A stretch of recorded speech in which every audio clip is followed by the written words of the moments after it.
नमस्ते नमस्ते। जस्तो अब हेर्नु न, हिजो संसदमा त्यो फोहोरको बारेमा कुराकानी उठ्यो। आज फोहोरको गाडी 1 घन्टा चक्काजाम भयो। थुप्रै बुदाहरू माग राखेर 15 दिनभित्र गर्यो भने गर्यो, नत्र फोहोर चाहिँ बाटोमै हुन्छ।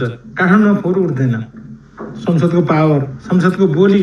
तपाईँले भन्छ बोली भएन, वचनमा आइस्यो हजुर कहाँ विदेश पठाइसियोस् भन्न पर्दैन क्या। उनले त्यो कुरो गरेको ठिक हो। विदेशी नागरिक भन्नुहोस् त गलत हो। उनी यहीँको मान्छे हुन्।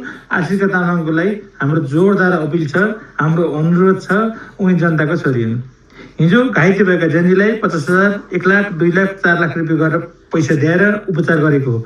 न राज्य सत्ताले दियो, न यहाँका धनी मान्छेले दिए, न कसैले दिए। बुझ्नुभयो? त्यही उनलाई कोटी कोटी प्रणाम छ। उनको उत्तर प्रगतिको कामना छ। तर तपाईँ बोलीमा सुधार्नु होला, रिसलाई कन्ट्रोल गर्नु होला। बाघ जस्तो नझम्टिनु होला है।